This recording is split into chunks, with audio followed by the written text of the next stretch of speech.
اللہ تبارک و تعالی نے جب ابلیس سے یہ فرمایا کہ تو نے حضرت آدم علیہ السلام کو میرے حکم کے مطابق سجدہ نہیں کیا تو اب تو یہاں سے چلا جا، قیامت تک کے لیے تیرے اوپر لعنت ہے۔ تو شیطان کہنے لگا کہ مجھے مہلت دی جائے، تو اللہ تعالیٰ نے اسے ایک معینہ اور مقررہ وقت تک کے لیے مہلت دے دی۔ تو اس نے کچھ دعوے خود کیے، کہنے لگا کہ میں لوگوں کے رستوں میں بیٹھوں گا، انہیں گمراہ کروں گا، ان کے خلاف چالیں چلوں گا، وسوسہ اندوزیاں کروں گا، اور کس حد تک لوگوں کو گمراہ کروں گا اور کن کن کو گمراہ کروں گا۔ اس نے کہا میں ان سب کو اجتماعی طور پر گمراہ کروں گا، ہر ایک پر اپنا جال پھینکوں گا، ہر ایک کو اس کے معاملے کے مطابق راہ حق سے ہٹانے کی کوشش کروں گا، الا عبادک منہم المخلصین، لیکن مالک جو تیرے مخلص بندے ہوں گے نا، وہ میرے شر سے بچے رہیں گے۔ دنیا میں ہر طرف شیطانی وساوس پھیل چکے، چاروں جانب فتنے، گمراہ کرنے والی باتیں، گمراہ کرنے والے رستے، ہر طرف منفی باتوں کا زور، بری باتیں بھی لوگ اتنی مسجع، مکفّہ اور خوبصورت کر کے کرتے ہیں کہ بہت بڑے جھوٹے بھی سچے محسوس ہوتے ہیں، معاذ اللہ۔ بہت کم لوگ ہیں جو اس گمراہی سے بچتے ہیں۔ وہ کون ہیں؟ ان کی ایک ہی تعریف قرآن مجید نے بیان کی کہ وہ اللہ کے مخلص بندے۔ جتنا کسی کے اندر اخلاص ہوتا ہے، جتنا وہ تصنع سے بچتا ہے، جتنا وہ دکھلاوے سے بچتا ہے، جتنا وہ شہرت سے بچتا ہے، جتنا کوئی شخص اپنے اعمال کو چھپا کر اپنی نیکی کو محض اپنے رب کریم کے لیے کرنے کی کوشش کرتا ہے، اتنا ہی زیادہ وہ شیطان کے داؤ سے بچتا ہے۔ آپ جتنا مخلص ہوتے جائیں گے، جتنا خالص ہوتے جائیں گے، جتنا آپ تصنع سے، دکھاوے سے، ریاکاری سے، بناوٹ سے، شہرت سے بچتے جائیں گے، تو یہ مت سمجھیں کہ آپ ریاکاری سے بچ رہے ہیں، دکھاوے سے بچ رہے ہیں، شہرت سے بچ رہے ہیں، بلکہ سمجھیں کہ آپ شیطان سے بچ رہے ہیں۔ وہ مزین کر دے گا نگاہوں کے سامنے، وہ تعریف کو مزین کر دے گا، بار بار نفس کو تسکین ملے گی، بار بار آپ محسوس کریں گے کہ میری تعریف ہو رہی ہے اور ہونی چاہیے، میری خوشامد ہو رہی ہے اور ہونی چاہیے، لوگ میرے لیے کیا کیا مناقب کہہ رہے ہیں اور ہونے چاہیے۔ اللہ کی رضا کا حصول یہ اخلاص کے اعلیٰ ترین مقاصد میں سے، اور ذرا سا بھی شائبہ اخلاص کس کو کہتے ہیں؟ اخلاص کا مطلب یہ ہوتا ہے کہ اللہ کی عبادت میں ذرا برابر بھی کسی کو شریک نہ ٹھہرایا جائے۔ یعنی کسی شخص نے روزہ رکھا ہے تو وہ اتنی نیت کرے گا کہ میرے رب کا حکم ہے تو میں نے روزہ رکھا ہے، اللہ کی رضا کے لیے روزہ رکھا ہے۔ اگر اس نے یہ ارادہ کیا نا چلو روزہ بھی ہو جائے گا اور میرا وزن بھی کم ہو جائے گا، تو یہ اخلاص نہیں ہے۔ کسی شخص نے نماز پڑھنی ہے اللہ کی رضا کے لیے، اور اگر وہ نماز اس لیے پڑھے کہ نماز ایک بہترین ورزش بھی ہے، اور جب میں نماز پڑھوں گا تو اس سے میرے اعضاء کے اندر بہتری بھی آئے گی اور میرے وجود کو اس سے اطمینان بھی نصیب ہوگا، اور میرا جسم جو ہے وہ بہترین حرکت کرنے لگے گا، کام کرنے لگے گا، تو یہ والی نیت شامل کرنا ساتھ درست نہیں ہے، محض اللہ کی رضا کے لیے۔ یعنی اس پر حدیث موجود ہے، ایک صحابی نے عرض کی یا رسول اللہ صلی اللہ تعالیٰ علیہ وسلم، ایک شخص اس لیے جہاد کرتا ہے کہ وہ اسے اجر بھی ملے اور ساتھ اس کی شہرت بھی ہو جائے۔ سیاستہ میں حدیث موجود ہے۔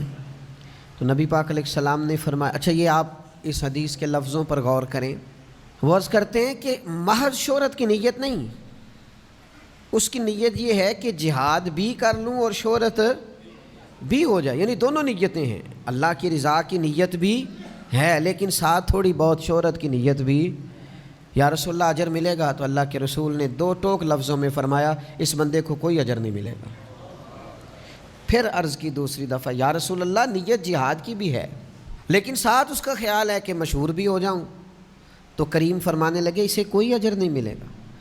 6 بار پوچھا، تیسری بار عرض کی یا رسول اللہ صلی اللہ علیہ وسلم نیت جہاد کی بھی ہے لیکن ساتھ خیال یہ ہے کہ میں شہرت بھی پا جاؤں، تو حکم کیا ہے؟ تو حبیب کریم علیہ الصلاۃ والسلام نے فرمایا حکم یہی ہے کہ اس بندے کو کوئی اجر نہیں ملے، خالص ارادے ہوں، اللہ اگر چاہتے ہیں فتنوں سے بچیں، اگر چاہتے ہیں اس دور کی گرد سے بچیں، اگر چاہتے ہیں اس دور کے اندر جس قدر زیادہ آزمائش ہوتی جا رہی ہے اور جس قدر زیادہ مختلف روپ دھار کر شیطانیت اپنا غلبہ کر رہی ہے اس سے ہم بچیں، تو اس کا ایک ہی علاج قرآن مجید نے بیان کیا ہے کہ اللہ کی رضا کے لیے مخلص ہو جاؤ۔ اخلاص سے ملتا کیا ہے؟ جو لوگ مخلص ہوتے ہیں نا وہ بہادر ہوتے ہیں، بزدلی دور ہوتی ہے مخلص ہو جانے سے، انسان کا ذہن مضبوط ہوتا ہے، اعصاب مضبوط ہوتے ہیں، اس کے مزاج میں استقامت آتی ہے۔ جب آپ مخلص ہوتے ہیں تو پھر تو یہ حال ہوتا ہے کہ صحابہ میدانوں میں نکلتے تھے تو کوئی کہتا تھا کیا کرنے جا رہے ہو، تو کہتے تھے شہادت لینے جا رہے ہیں۔ وہ مرنے کو تیار تھے، جان دینے کو تیار تھے، وجہ مخلص تھے۔ حضرت انس بن نضر رضی اللہ تعالیٰ عنہ میدان احد کے اندر جب ایک خبر پھیلا دی گئی معاذ اللہ کہ حضور کو شہید کر دیا گیا ہے اور کچھ لوگ بہت پریشان ہوئے اور ادھر ادھر ہونے لگے، تو حضرت انس بن نضر آواز دیتے تھے اور فرماتے تھے ادھر آؤ نا واپس، تم کہاں جا رہے ہو؟ مجھے تو میدان احد سے جنت کی خوشبو آ رہی ہے۔ مخلص تھے تو دوڑتے تھے۔ بہادری پیدا ہوتی ہے انسان کے اندر سے، سستی اور کاہلی ختم ہوتی ہے اخلاص کی برکت سے۔ دوسری جو چیز اخلاص سے انسان کو ملتی ہے وہ یہ ہے کہ جو مخلص ہوتے ہیں نا ان کی اللہ مدد فرماتا ہے، انہیں تائید ایزوی حاصل ہوتی ہے، انہیں تائید باری تعالیٰ حاصل ہوتی ہے۔ جب آپ ریاکار ہیں، جب آپ تصنع کر رہے ہیں تو اس میں پھر ظاہر ہے آپ کی نیت ہی ریاکاری کی ہے، آپ لوگوں کو دکھاوے کے لیے کر رہے ہیں، تو آپ کیا توقع کرتے ہیں کہ اس میں اللہ کی مدد آئے گی؟ لیکن جب کوئی کام آپ کرتے ہی رب کے لیے ہیں اور علیم بذات الصدور، رب جانتا ہے کہ میرے لیے لگا ہوا ہے، تو پھر اللہ مدد بھی بڑی فرماتا ہے۔ پھر اللہ تبارک و تعالی اسے تائید غیبی سے نوازتا ہے، پھر آپ کو محسوس ہوتا ہے کہ سارے رستے کھلتے جا رہے ہیں، آسانیاں ہوتی جا رہی ہیں، آسودگی ملتی جا رہی ہے، بہت ساری مشکل ترین وادیاں بھی آرام سے سر ہوتی جا رہی ہیں۔ اور پھر تیسری چیز جو اخلاص سے پیدا ہوتی ہے نا وہ یہ ہے کہ جو مخلص لوگ ہوتے ہیں نا ان کے اندر محنت کا جذبہ ہوتا ہے۔ آپ ایک کام کرتے ہیں اس میں اخلاص نہیں ہے تو آپ تھوڑا سا کریں گے، بھائی اتنا سا ٹھیک ہے، لوگوں کو پتہ چل گیا، میری حاضری لگ گئی، بس میں آ گیا، میری فوٹو چل گئی، بس کسی کو پتہ چل گیا لوگوں کو کہ میں آیا، او بھائی حاضری لگوانا مقصود ہے، لگ گئی۔ لیکن جب آپ مخلص ہوتے ہیں تو اب حاضریاں نہیں لگواتے، پھر آپ ڈیوٹیاں دیتے ہیں۔ جب آپ مخلص ہوتے ہیں تو پھر آپ صرف فوٹو میں نظر نہیں آتے، پھر صبح و شام تک اور شام سے صبح تک آپ کا رویہ یہ ہوتا ہے کہ کسی بھی طریقے سے میں بھلا کیا خدمات پیش کر سکتا ہوں، میں کس حد تک آگے بڑھ کے اپنی صلاحیتیں دین کے لیے وقف کر سکتا ہوں، پیش کر سکتا ہوں۔ پھر مقصود فقط یہ نہیں ہوتا۔ ایک دفعہ ایک جلوس نکلنا تھا کشمیر کے لیے، تو مذہبی سیاسی جماعتیں جمع تھیں، تو ان میں سے مجھے بھی ایک جگہ دعوت دے لی گئی، تو مجھے کہنے لگے کہ وہ ہم نے جلوس نکالنا ہے۔ تو میں نے کہا کیا مطلب جلوس نکالنا ہے؟ تو پھر اس میں نا ساتھ، ابھی وہ بہت پرانی بات ہے، ہم طالب علم تھے، تو اس میں یہ تھا کہ اخباری نمائندوں کو کسی طریقے سے بلائیں اور زیادہ سے زیادہ جمع کریں رپورٹر۔ تو مجھے ایک بزرگ کی بات نہیں بھولتی، انہوں نے بڑی خاص بات کی، کہنے لگے اوہ میں تو جا رہا ہوں، میں سمجھا تھا تم اللہ کی رضا کے لیے جمع ہوئے ہو، لیکن جس قوم کا یہ حال ہو کہ وہ پہلے یہ دیکھے کہ کتنے کو نمائندے آئیں گے، کتنے کو خبر چلے گی، کہاں تک بات پہنچے گی، تو ان کا مشن تو کوئی نہ ہوا۔ تو جب آپ مخلص ہوتے ہیں پھر آپ محنت کرتے ہیں، پھر آپ کے اندر، میں آپ سے عرض کروں کہ جب ٹیچر ڈیوٹی کرتا ہے نا تو پھر اس نے 4-6 گھنٹے پورے کرنے ہوتے ہیں، اور جب اس کا دل کرتا ہے نا کہ میرے سامنے جو بیٹھا ہے یہ علم کے نور سے فیض یاب ہو، پھر وہ صلاحیتیں لگا دیتا ہے، پھر وہ مشقتیں کرتا ہے، پھر وہ اپنے سینے کو نچوڑ کے اس کے اندر جو علم کا نور ہوتا ہے وہ طالب علم میں منتقل کرنے کی کوشش کرتا ہے۔ وہ 1 منٹ کے لیے بھی غیر نصابی کوئی بات نہیں کرتا۔ مخلص جو ہوا وہ جد و جہد کرتا ہے، کوشش کرتا ہے، محنت کا جذبہ پیدا کرتا ہے، اخلاص۔ چوتھی بات، جو ریاکار ہوتے ہیں نا اپنی نظروں میں گر جاتے ہیں، اور جو مخلص ہوتے ہیں ان کی اپنی نظر میں بھی اپنی بڑی عزت ہوتی ہے۔ اپنے آپ سے وہ دھوکہ نہیں کرتے، پتہ نہیں میں نے کتنی بڑی بات کی ہے، اللہ کرے آپ کو سمجھ آئی ہو۔ او بھائی، بندہ خود مطمئن ہی نہ ہو تو وہ کوئی کام کیسے کرے گا؟ جب کوئی تصنع کرتا ہے، بناوٹ کرتا ہے، دکھلاوا کرتا ہے تو وہ اپنے آپ کو جواب بھی نہیں دے پاتا، وہ اپنے آپ سے دھوکہ کر رہا ہوتا ہے۔ وَمَا يَخْدَعُونَ إِلَّا أَنفُسَهُمْ، اپنے آپ کے ساتھ دغا کر رہا ہے، فریب کر رہا ہے، دھوکہ دے رہا ہے۔ اور جب انسان مخلص ہوتا ہے نا تو اسے اپنے آپ سے بھی پیار ہوتا ہے، اسے محسوس ہوتا ہے میرا وجود کوئی بیکار وجود نہیں، میری زندگی کوئی بیکار زندگی نہیں، یہ زندگی تو میں نے کسی کے نام کر دی ہے، یہ تو میں نے زندگی کسی کے لڑ لگا دی ہے۔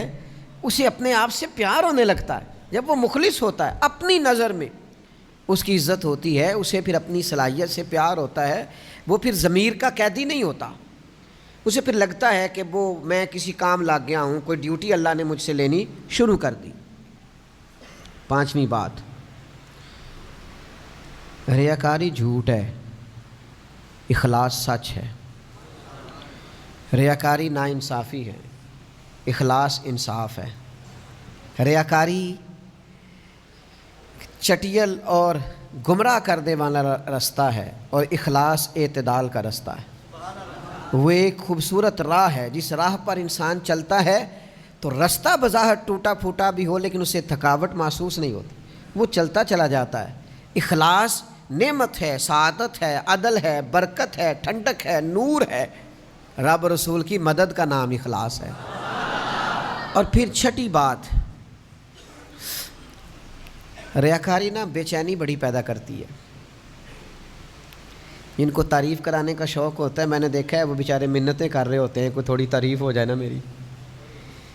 جن کو تعریفیں کرانے کا، خوش آمدیں سننے کا شوق ہو جاتا ہے نا، وہ بیچارے ہر وقت اپنے منہ سے کہتے رہتے ہیں شکر ہے جی اللہ کا، بڑا اللہ کا فضل ہے، کبھی جھوٹ نہیں بولا، بڑا شکر ہے جی فلانی ڈیوٹی بھی میں نے کی، فلانی مسجد بھی میں نے بنائی، فلائی کام میں میں شامل رہا، فلاں کو مشکل آ گئی تھی، میں بے چین ہی بڑا ہے، بتاتا پھرتا ہے، سناتا پھرتا ہے۔ ریاکاری بے چینی ہے، کوئی تعریف نہ کرے، خود کرتے ہیں۔ اللہ قرآن مجید میں فرماتے ہیں کچھ لوگ ایسے ہیں جو کام نہیں کیا ہوتا اس پر بھی اپنی تعریف چاہتے ہیں، ان کا خیال ہوتا ہے کہ یہ کیا نہیں پر ہماری تعریف ہو جائے۔ ریاکاری بے چینی ہے اور اخلاص سکون ہے۔ بے قراری والے کرتے ہیں نیکی کر فیس بک پہ ڈال، اور اخلاص والے کہتے ہیں نیکی کر دی اب چپ کر جاؤ، اجر تو اللہ دے گا، قیامت میں تو پتہ چل جائے گا رب کتنی مہربانی فرماتا۔ پھر ریاکاری سے نا بے صبری پیدا ہوتی ہے۔ آپ جب تصنع کرتے ہیں، دکھاوا کرتے ہیں، لوگوں کو دکھانے کے لیے عمل کرتے ہیں تو آپ کا خیال ہوتا ہے کہ جلدی نتیجہ نکلے، فٹافٹ پتہ چل جائے کہ بھلا لوگوں کی رائے کیا ہے۔ اور اخلاص صبر پیدا کرتا ہے، سکون پیدا کرتا ہے۔ یہاں اجر نہ بھی ملے تو پتہ ہوتا ہے صبح قیامت اللہ ضرور اجر عطا فرمائے گا، ورنہ تو لوگوں کا خیال ہوتا ہے کہ کوئی مجھے نہ کوئی اس پہ جلدی سے کوئی چیز ملے۔ سیدہ طیبہ طاہرہ حضرت عائشہ صدیقہ، حضرت عثمان غنی رضی اللہ تعالیٰ عنہ کا زمانہ مبارکہ آیا نا تو حضرت عثمان غنی نے سیدہ عائشہ صدیقہ رضی اللہ تعالیٰ عنہ کو ایک کنیز رکھ کے دی تھی گھر کے کام کاج کرنے کے لیے، کاماں جی یہ آپ کی خدمت کریں گی۔ تو سیدہ عائشہ نے 2-4 دفعہ کہا کہ مجھے ضرورت نہیں ہے، تھوڑے سے کام ہوتے ہیں گھر کے، میں خود کر لیتی ہوں۔ کہا نہیں یہ آپ کو کر دے گی۔ تو وہ کنیز کہتی ہے میں نے عجیب نظارہ دیکھا کہ سیدہ عائشہ کھانا پکانے کھڑی ہوتی نا تو ایک روٹی میری بھی پکا دیتی، وہ کوئی دودھ گرم کرنے کے لیے کھڑے ہوتی تو ایک پیالی مجھے بھی گرم کر دیتی۔ میں ان سے کہتی کہ میں قربان جاؤں آپ کی خدمت کے لیے آئی ہوں، آپ الٹا۔ مجھ سے کبھی کوئی کام انہوں نے نہیں لیا، ہاں جب کوئی دروازے پر کچھ مانگنے آتا نا تو سیدہ عائشہ صدیقہ مجھ سے فرماتی کہ جاؤ اسے یہ کچھ دے آؤ، کھجوریں دے آؤ، سرکہ دے آؤ، پیسے دے آؤ۔ تو میں ان کی خدمت میں عرض کرتی کہ اماں جی یہ کام تو لوگ پہنچ کے کرتے ہیں بانٹنے والا، تو آپ باقی کے جو گھر کے اندر کے 4 دیواری کے کام ہیں وہ مجھے کرنے نہیں دیتی ہیں، اور یہ جو باہر کا کام ہے یہ آپ مجھ سے فرماتی ہیں تو دے آؤ، تو وجہ؟ تو حضرت عائشہ صدیقہ رضی اللہ تعالیٰ عنہ فرماتی ہیں کہ جب بندہ کسی کو کچھ دیتا ہے تو وہ شکریہ بھی تو ادا کرتا ہے نا، تو میں چاہتی ہوں وہ شکریہ بھی تیرا ہی ادا کر جائے، میں نے جو بھی اجر لینا ہے محض اپنے رب کریم سے ہی لینا، وہ تیرا شکریہ ادا کر جائے، تجھے کہہ جائے تو نے دیا ہے، اس کی نظر میں یہ ہو کہ یہ تو نے کیا ہے کام۔ اس طرح کا جب اعلیٰ ترین جذبہ پیدا ہوتا ہے تو مجھے بتائیے پھر کو بے صبری ہوتی ہے کہ تعریف ہو میری، پھر کو بے چینی دل میں پیدا ہوتی ہے؟ آپ اطمینان قلبی اور سکون محسوس کرتے ہیں جب آپ کا اس طرح کا رویہ ہوتا ہے۔ یاد رکھیے گا، کچھ چیزیں، بہت ساری چیزیں سامنے رکھ کے نچوڑ بیان کیا جاتا ہے، یہ آپ غور کریں کہ عرض کر رہا ہوں، جب بندہ مخلص ہو جاتا ہے نا تو اس کے دل سے موت کا خوف نکل جاتا ہے۔ ڈرا ڈرا، سہما سہما، خوف زدہ، بیماری نہ آ جائے، گھر نہ ہو جائے، فلاں نہ ہو جائے، فلاں نہ چلا جائے، موت کا خوف مخلصین کے دلوں سے نکل جاتا ہے۔ یعنی ہر روز حضرت عمر دعا مانگتے تھے، یا اللہ اپنے رستے میں شہادت کی موت عطا فرما۔ یعنی سیدنا خالد ابن ولید ساری زندگی ڈھونڈتے رہے کہ مجھے شہادت نصیب ہو جائے۔ حضرت سعد بن عبادہ رضی اللہ تعالیٰ عنہ، حضرت مقداد رضی اللہ تعالیٰ عنہ، حضرت عمار ابن یاسر رضی اللہ تعالیٰ عنہ شہادت کی آرزومند تھے۔ یار کسی کا جان دینے کو بھی دل کرتا، یعنی میں مر ہی جاؤں، نہیں میری جان ہی چلی جائے۔ بچے بھی نظر آتے تھے، ان کو گھر بھی نظر آتا تھا، ان کو اپنے جائیدادیں، زمینیں، باغات بھی ان میں سے بہت سارے لوگ رکھتے تھے، پھر بھی دل کرتا تھا کہ جان پاویں نہ جان میرے محبوبہ، میں تے لگیاں توڑ نہ بھیساں، راہ تیرے وچ رول کے مرساں، تے قدم نہ پچھاں ہٹیساں، شہر تیرے دے ٹکڑے منگساں، تے تیرے کتیاں دے پیر چمیساں، تے اعظم جان امانت تیری، تو جدو منگ سیں میں پیش کرے ساں۔ مخلص بندے کا دل کرتا ہے، مخلص کا کہ جان دے دوں۔ جب آپ مخلص ہی نہیں ہیں پھر تو زندگی سے پیار ہے، پھر تو مرنے سے خوف ہے، پھر تو ڈر لگ رہا ہے۔ تو اخلاص یہ ساری آسانیاں انسان کی زندگی میں لے آتا ہے۔ شرط یہ ہے کہ نماز پڑھے تو مخلص ہو کر، روزہ رکھے تو مخلص ہو کر، صدقہ دے تو مخلص ہو کر، کسی کے ساتھ تعلق بنائے تو مخلص ہو کر، کسی سے پیار کرے تو مخلص ہو کر، کسی سے ملنے جائے تو مخلص ہو کر، کسی کو گھر بلائے تو مخلص ہو کر، کسی سے لین دین کرے تو کوئی دنیاوی درمیان میں کسی قسم کا بھی۔ حضرت معاذ ابن جبل کہتے ہیں میں یمن جا رہا تھا اور یہ میری نبی پاک علیہ السلام سے وہ ملاقات تھی جو آخری تھی، کیونکہ جب میں واپس آیا تو حالت یہ تھی کہ سرکار کا وصال ظاہری ہو چکا تھا، اور حضور نے مجھے کہہ کے بھیجا تھا، ارشاد فرمایا تھا کہ جب تو لوٹے گا تو میری قبر کے پاس سے گزرے گا۔ فرماتے میں جب جا رہا تھا تو میری آخری ملاقات تھی، اس وقت حضور نے مجھے جو نصیحتیں فرمائیں تو ایک نصیحت یہ فرمائی، مخلص ہو کر عمل کرنا۔ مخلص ہو کر کیا گیا تھوڑا عمل بھی اللہ کی بارگاہ میں زیادہ درجہ پا جایا کرتا ہے۔ تصنع نہ ہو، ریاکاری نہ ہو، بناوٹ نہ ہو۔ میں اللہ کے گھر میں بیٹھا ہوں، مجھے اپنے مرشد سے محبت نہیں، عشق نہیں، میرے پاس کوئی لفظ ہی نہیں ہے جو میں ان کے بارے میں استعمال کروں، وہ میرے پاس جملہ ہی نہیں ہے جو میں کہہ سکوں۔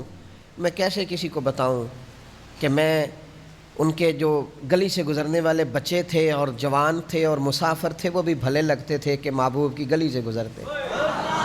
میں تو اس شخص کے بھی ہاتھ چوما کرتا تھا جو وہاں برچی خانے میں لنگر پکاتا تھا کہ یار تو قریب تو رہتا ہے نا، تو بار بار دیکھ جنہ نے دل بر جانی ڈٹھاؤ اکھیاں ہی تک لئیے۔ وہ کیا بتائیں کہ اندر کیا ہے، روح کیسے مچلتی ہے۔ زندگی پر جرت نہیں ہوئی کبھی پاس بیٹھنے کی، ساتھ والی کرسی پہ براجمان ہونے کی، ساتھ ہو کے فوٹو کھنچوانے کی۔ پتہ نہیں کہاں سے جرتیں آئی ہیں لوگوں میں، کہاں سے مزاج بنے ہیں، یہ کون سا نیا رنگ دنیا میں آیا۔ میں ریاکاری نہیں کہہ رہا، لیکن خدا کے بندو میرے لیے اتنی لوگوں نے دعائیں کی ہیں، اتنی دعائیں کی ہیں کہ میں سوچ نہیں سکتا۔ مجھے کسی دوست نے ایک دفعہ پوچھا تھا زندگی میں کمایا کیا اور جمع کیا کیا، تو مجھے علامہ قمر الزمان اعظمی کی بات یاد آئی۔ وہ کہا کرتے ہیں ہم نے زندگی میں نا محبت کمائی ہے اور دعائیں جمع کر کے رکھی ہیں۔ محبت کمائی ہے اور دعائیں جمع کر کے رکھی ہوئی ہیں۔ اتنی ہیں اللہ کے فضل سے کہ کہیں مشکل آ جاتی ہے تو کوئی نہ کوئی دعا اٹھ کے سامنے آ جاتی ہے اور سارے مسئلے حل کر جاتی ہے۔ دعائیں محافظ بن کے، پہرے دار بن کے ساتھ رہتی۔ تو اخلاص، للہیت، پیار، خلوص، یہ آپ کو طاقتور کر دے گا۔ آپ کے اندر وہ خاص جذبہ پیدا ہو۔ یار آپ اس بات کو سمجھتے نہیں کہ فاروق اعظم چہرے پہ کپڑا ڈال کے کیوں گھومتے تھے مدینے کی گلیوں میں؟ کیوں؟ عمر کسی سے ڈرتے تھے؟ کوئی روک سکتا تھا جناب عمر کو؟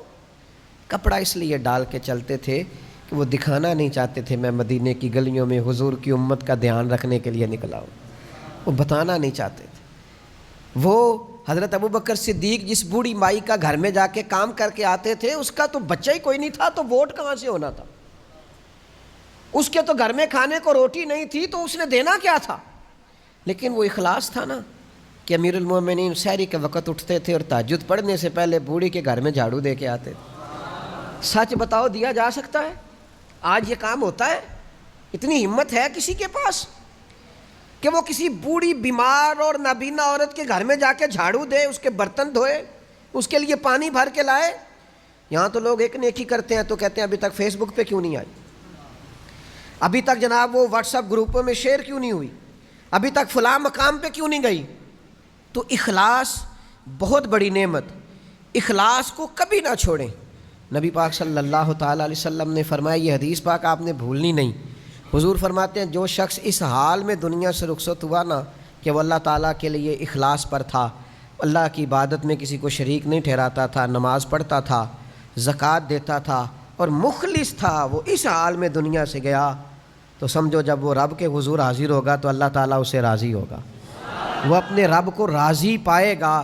تو یاد رکھنا، بالخصوص ان لوگوں سے جو کوئی دینی، کوئی فلاحی، کوئی ملت کا کوئی بھی کام کرتے ہیں، اس میں اگر ذرہ برابر بھی کوئی دنیاوی لالچ آ جائے گا تو آپ کے اندر جو خدائی مدد ہے وہ روٹ جائے گی، تو پھر آپ مقابلہ نہیں کر سکتے، پھر کام کو دوام نہیں ہوگا، پھر آپ آگے نہیں بڑھیں گے۔ اپنے آپ کو خود سے سنبھالنا پڑتا ہے، نیت کو بار بار وضو کرانا پڑتا ہے، اپنے ارادوں کو تازہ کرنا پڑتا ہے، بار بار یہ شیطان دھوکہ دے گا، بار بار نفس وسوسے ڈالے گا، بار بار اپنے آپ کو اخلاص کی بھٹی میں لائیں، بار بار اللہ کی رضا کی طرف سفر کریں۔ آج 2 رکعت نماز نفل پڑھیں اور اللہ کے حضور عرض کریں کہ مالک اگر پیچھے کوئی دکھاوا ہو گیا تو معاف کر دے، اور آئندہ کے لیے اخلاص کی دولت، اخلاص کی نعمت، اخلاص نصیب فرما۔ آپ مخلص ہونا تو مدد ایزوی آپ کے ساتھ ہوتی ہے۔ آپ ایک بزرگ تھے، بہت بڑا ادارہ بنایا اور جلدی بنایا، اور بہت بڑی تعداد تھی جس کو وہ سنبھالتے تھے، تو میں نے ان سے ایک دفعہ کہا کہ حضرت کو نسخہ ہی بتائیں یہ کام کیسے ہوتا ہے، تو رو پڑے۔ تو پنجابی میں کہنے لگے میرے کو قسم چکالا ہے مینوں آپ بھی نہیں پتا، میرے کو حلف لے لے مینوں نہیں پتا، بس ایک بات ضرور ہے کہ کوشش کرتا ہوں کوئی تسنو نہ آئے، کوئی ریاکاری نہ آئے، کوئی دکھاوا نہ آئے، باقی قسم چکالا پتا جے بندہ مخلص ہوئے تو رب پتہ ہی نہیں لگن دینا۔ لیکن یہ اخلاص جو ہے نا، بات تو میری مکمل ہو گئی تھی، ایک شعر یاد آ گیا ہے۔ وہ ایک درویش نے لکھا تھا کہ اس سال میرے گاؤں کے میلے کی بھیڑ میں جو گم ہوا وہ ایک بھکارن کا لال تھا، ایک منگن والی دا پتر سی جڑی بیچاری کسی دی مدد نال گزارا کر دی سی۔ وہ بھکارن کا لال میلے میں گم ہو گیا، کیوں کہ وہ میلے میں آوازیں دیتا تھا زور زور سے، ہے کوئی مخلص، مجھے ایک مخلص بندہ چاہیے، ایک مخلص بندے کا سوال ہے، ایک مخلص دوست کی ضرورت ہے، ایک مخلص ہمدرد کی ضرورت ہے۔ وہ پڑ جاتی ہے بھائی، کبھی کبھی مخلص، ایک مخلص کی لوڑ پڑ جاتی، ایک ہو بس، ایک مخلص کی۔ جس دور میں بچے بھی باپ کی عزت اس لیے کرتے ہوں الا ماشاءاللہ کہ باپ امیر ہے کہ نہیں، اس دور میں الا ماشاءاللہ سارے نہیں لیکن اکثر جگہوں پہ ایسا ہوتا ہے کہ ابا امیر ہے تو اس کی عزت بھی زیادہ ہے، اور اگر کچھ کر نہیں سکا تو کہنے تسی ساڈے لئی کیتا کی ہے۔ او بھائی، وہ بھکارن کا بچہ، غریبنی کا بچہ، شاعر کہتا ہے وہ گلیوں میں شور ڈالتا تھا، ایک مخلص بندہ، ایک مخلص دوست، ایک مخلص سجن، بس زیادہ نہیں، ایک مل جائے۔